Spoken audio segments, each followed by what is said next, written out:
lá, vamos dar continuidade à nossa aula, a parte final da nossa aula sobre tecido epitelial glandular, dando exemplos, né, de alguns tipos de glândulas. Nessa imagem, eu tenho uma célula acinosa pancreática. Então, é uma célula que a gente encontra lá no nosso pâncreas. No pâncreas, nós temos células que são especializadas em secreção exócrina e outras em secreção endócrina. Essa imagem aqui, né, ela é uma célula que faz secreção, que é capaz de liberar secreção de maneira exócrina, tá bom? Então, essas células acinosas, tá, que é mais piramidal, como eu falei anteriormente, elas vão secretar enzimas digestivas, então elas possuem toda uma especialização para isso, tá, para secretar essas enzimas digestivas na cavidade intestinal. Enquanto as células das ilhotas de Langerhans, elas secretam insulina e glucagon no sangue, que então são exemplos desse tipo de secreção endócrina, tá bom? Essa aqui, né, vamos falar de células acinosas, elas vão secretar enzimas digestivas na cavidade intestinal. Então, observem que elas, tal como as células caliciformes, né, elas possuem elas são exemplos de células polarizadas, em que as organelas no seu interior, elas não se encontram homogeneamente, as organelas e demais estruturas, né, intracelulares, não se encontram homogeneamente distribuídas no citoplasma.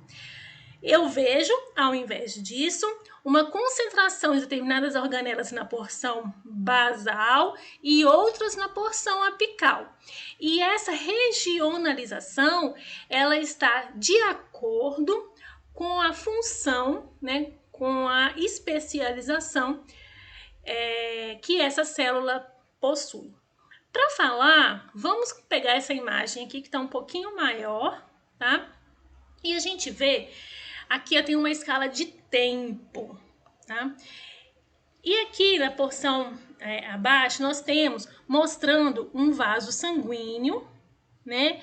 E aqui e esse vaso sanguíneo, ele está no conjuntivo subjacente, né? Separado do tecido epitelial por uma lâmina basal, né?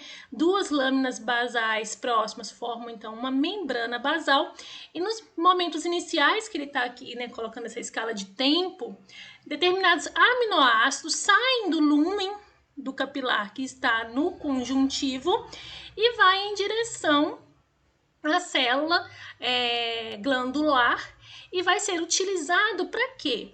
Vai ser utilizado como substrato para a produção de proteínas, né? E como foi dito, essas células, vou até voltar aqui, elas são especializadas na secreção de enzimas digestivas. Então, essas proteínas que vão ser produzidas aqui, né, a maior parte delas vão ser utilizadas para a produção dessas enzimas, né? E aqui nós temos, conjuntamente a esse retículo endoplasmático granuloso, onde essas enzimas são produzidas, nós temos mitocôndrias para fornecer energia para esse processo de síntese, tá? Essas enzimas que são produzidas, depois elas vão para o retículo endoplasmático, o complexo de Golgi, para um complexo de Golgi que se encontram acumulados na porção mais superior do núcleo, tá?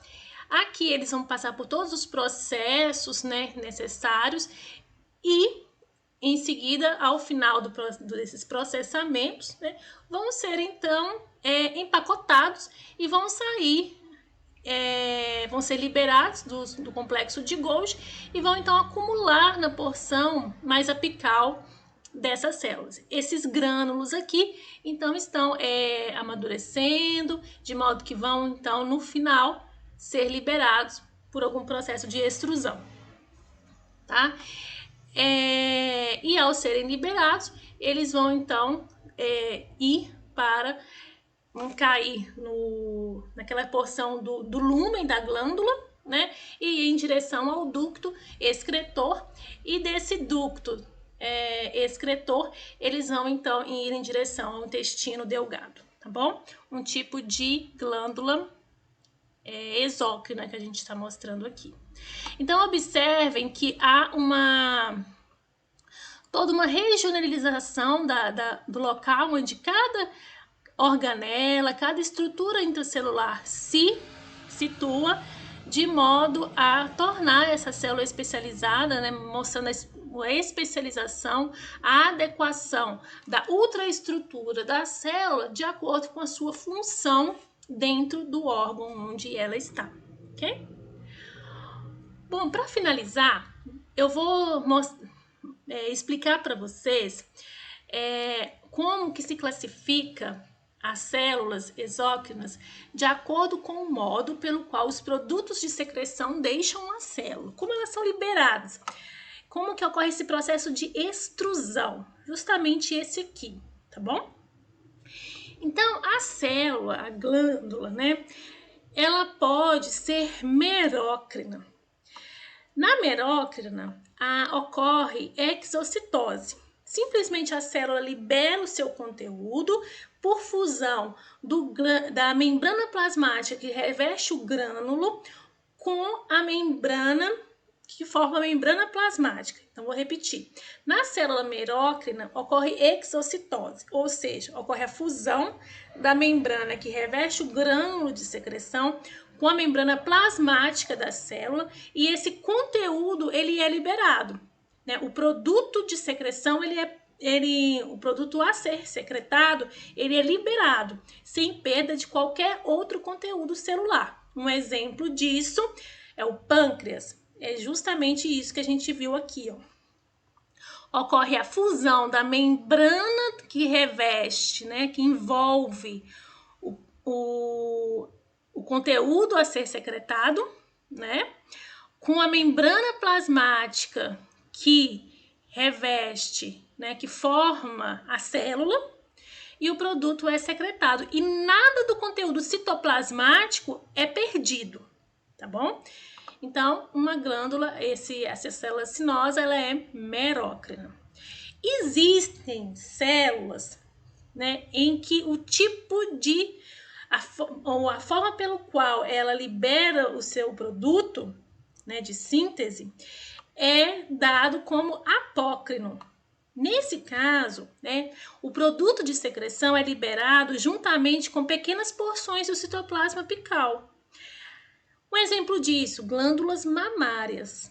Então, quando ocorre a liberação do produto de secreção, essa célula ela perde porções do seu citoplasma.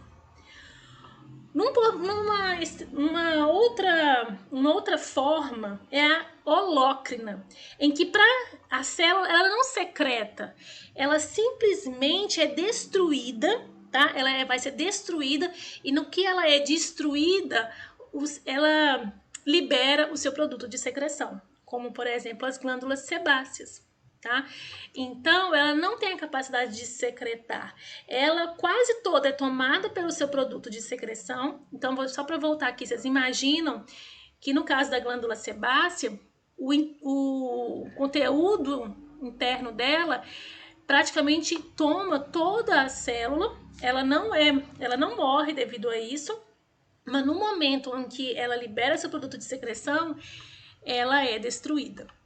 Bom, então as glândulas sebáceas no modo mais extremo. Não merócrino, é um extremo em que ocorre a exocitose e ela não perde nada do seu conteúdo intracelular, e do outro, uma situação mais mediana, a apócrina, em que perde pequenas porções do citoplasma, e na holócrina, em que quando a célula ela vai liberar o seu conteúdo, na verdade ela está sendo destruída, ela morre, tá bom?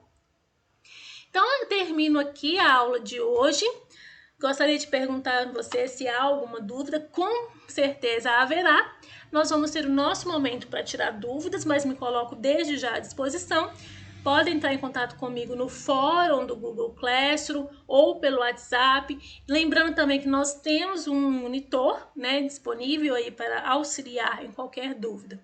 Então, terminamos por aqui. Fiquem com Deus, se cuidem. Até a próxima aula.